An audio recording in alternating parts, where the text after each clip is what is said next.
In a remote mountain village cradled between snow-dusted peaks and emerald valleys, there lived an old shepherd named Elias. His hair was white as winter frost, his back bent like an ancient pine, and his eyes carried the quiet depth of someone who had spent decades talking more to the wind and sheep than to people. Every morning, long before dawn, Elias rose, lit his small lantern, and led his flock of 30 woolly sheep up the narrow paths to the high pastures. He knew each sheep by name: Luna for the one with the crescent mark on her forehead, Thorn for the stubborn ram who always tested fences, Blossom for the gentle Awe who followed him like a shadow. The villagers called Elias the Quiet One. He rarely spoke in the market square, never joined the evening storytelling by the fire. Yet his sheep thrived. They grew thick wool, bore strong lambs, and never wandered far. People wondered at his secret. "It's the grass up there," some said. "It's luck," others guessed. Elias only smiled faintly and continued his daily climb. One bitter winter, the worst in living memory, the snow fell without mercy. Day after day, the white blanket grew thicker, burying the paths, freezing the streams, hiding the grass. The village storehouses emptied, children grew thin. The elders spoke in hushed voices of hard times to come. Elias's flock suffered most. The high pastures were unreachable. The lower meadows were ice-crusted and barren. One by one his sheep weakened. Blossom stopped eating. Luna's wool lost its luster. Thorn, once proud, lay down and refused to rise. Elias tried everything. He melted snow for water, shared his own bread crusts, rubbed their sides with his rough hands to warm them, but the cold was relentless. Each dawn he counted fewer standing sheep. One night, as the wind howled like a wounded animal outside his small stone hut, Elias sat by the dying fire and felt something break inside him. For the first time in years, tears fell onto his calloused palms. "I have failed you," he whispered to the sleeping flock huddled around him. "I promised to keep you safe." The next morning the storm eased just enough for Elias to open the door. Snow had drifted chest-high against the walls. He looked at his remaining sheep, only 12 now, and made a decision no shepherd in the village had ever made. He opened the gate wide. "Go," he said softly. "Find what you can. I will not hold you here to starve." The sheep hesitated. Blossom looked back at him with large dark eyes.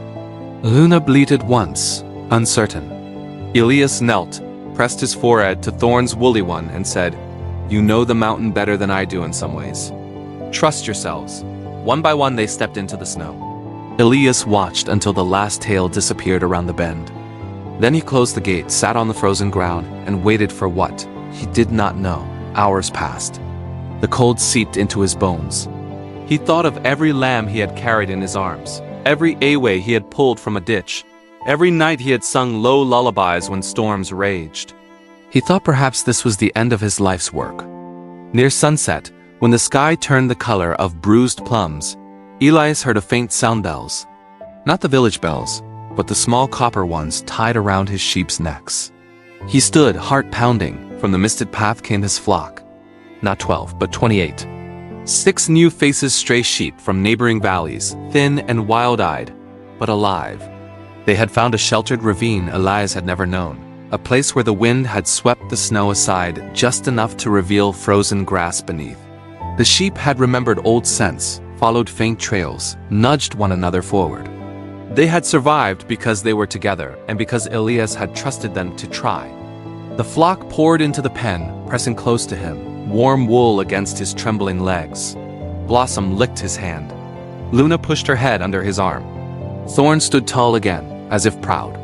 Elias sank to his knees in the snow, arms around as many necks as he could reach, and wept not from sorrow, but from a gratitude so deep it hurt. That spring the village talked of nothing else. The lost sheep returned stronger. Elias's flock produced the finest lambs anyone had seen, but Elias himself changed most. He began coming down to the square more often. He shared his bread, told quiet stories of the mountain, and listened when others spoke. When young shepherds asked his secret, he would point to the peaks and say simply, "I learned to let go. The mountain, the sheep, the seasons, they all have their own wisdom. My job was never to control them. It was to walk beside them, trust them, and believe that even in the hardest winter, life finds a way." Years later, when Elias could no longer climb the high paths, the village children would sit around him on summer evenings. He told them the story of that winter not as a tale of his cleverness, but as a reminder. "The strongest thing you can do," he said, voice soft as falling snow, "is to trust the world a little. Trust others, trust yourself most of all. When you stop gripping so tightly, you make room for miracles." And so the old shepherd lived out his days in quiet peace, watching new generations lead flocks up the same paths he once walked.